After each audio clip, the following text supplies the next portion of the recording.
अस्सलाम वालेकुम नाज़रीन, मैं हूँ रियाज आजिज़ और आज के प्रोग्राम में बात करेंगे शुएब शेख की गिरफ्तारी के हवाले से। शुएब शेख बोल न्यूज़ चैनल के चीफ एग्जीक्यूटिव हैं, या कह लीजिए कि मालिक हैं, और एक कंपनी थी एग्जैक्ट के नाम से, उसके भी वो मालिक थे।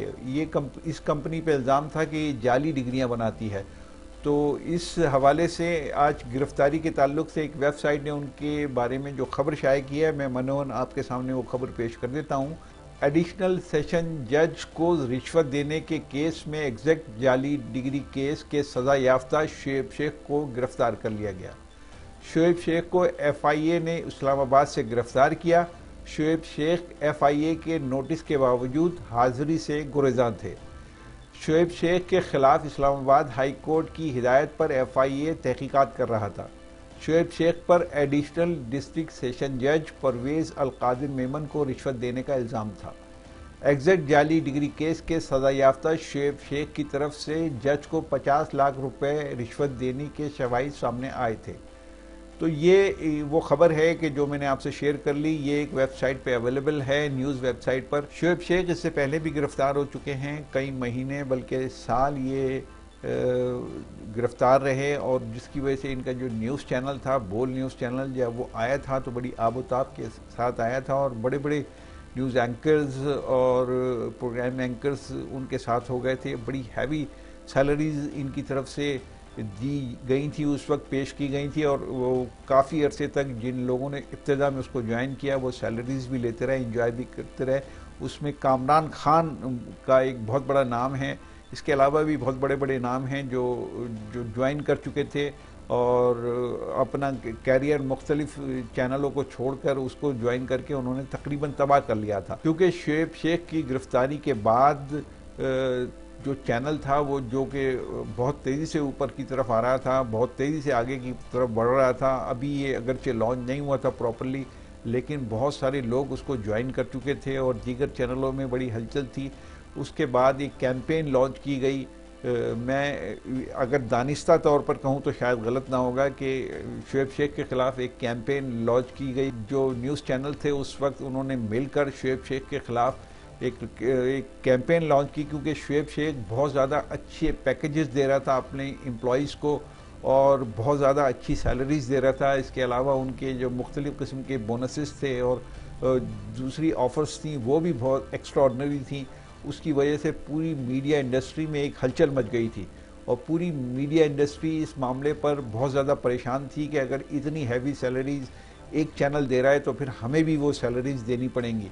उसकी बुनियाद पर शुएब शेख के ख़िलाफ़ तमाम जो मुत्तहद थे न्यूज़ चैनल इस बात पर कि इस चैनल को आगे नहीं आने देना चाहिए, एक दूसरे के हाथ में हाथ डालकर उन्होंने शुएब शेख के ख़िलाफ़ जो है कैंपेन चलाई अपने अपने चैनलों में, और उनको बताया कि ये जाली डिग्रियों का कारोबार करते हैं, ऑनलाइन डिग्रियां बेचते हैं सारी दुनिया में, ख़ास तौर से अमेरिका के मुख्तलिफ शहरों में इन्होंने डिग्रियां बेची हैं, और यूरोप के बहुत सारे शहरों में और इलाकों में और मुल्कों में इन्होंने डिग्रियां बेची हैं।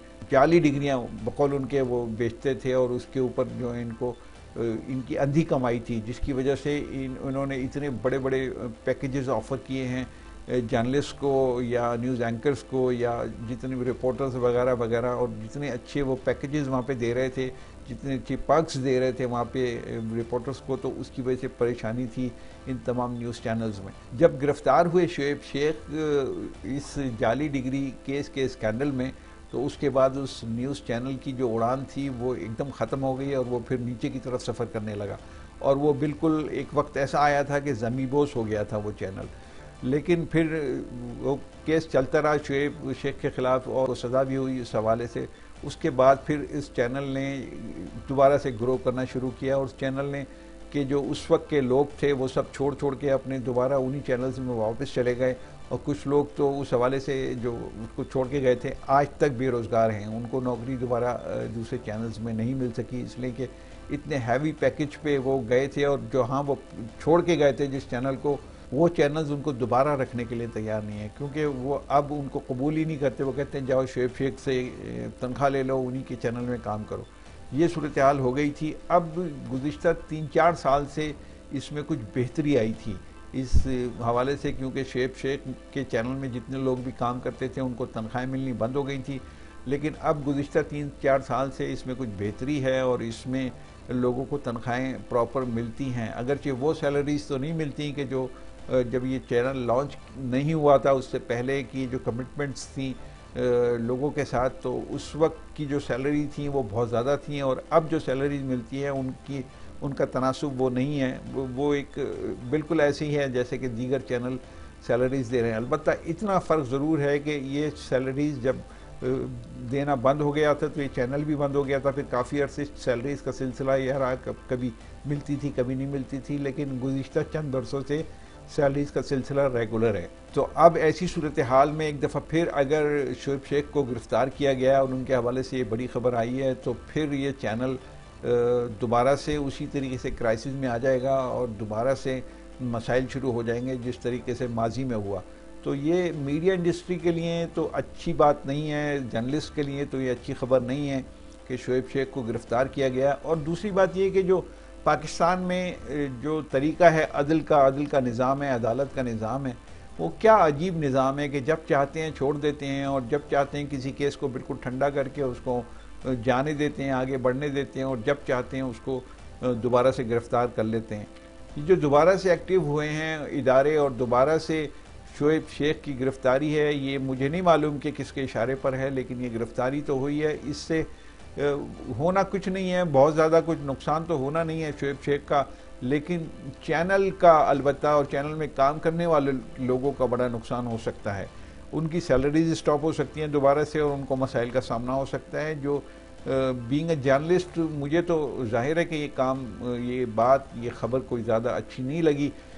मेरे पसंद और नापसंद का सवाल नहीं है यहाँ पर, लेकिन जो जिस तरीके का अदल का निज़ाम है, या तो आप एक केस को ले लीजिए और एक केस को लेकर आप प्रॉपर तरीके से उसको ख़त्म कीजिए या उसको मंतकी अंजाम तक पहुँचाइए।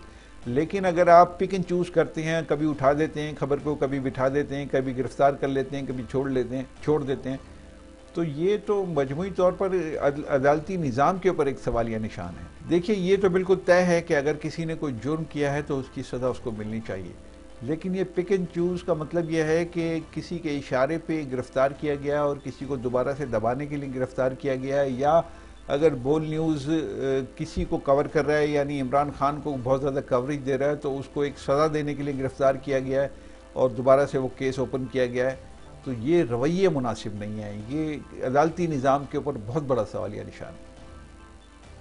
इजाज़त चाहता हूँ। अल्लाह हाफ़िज़।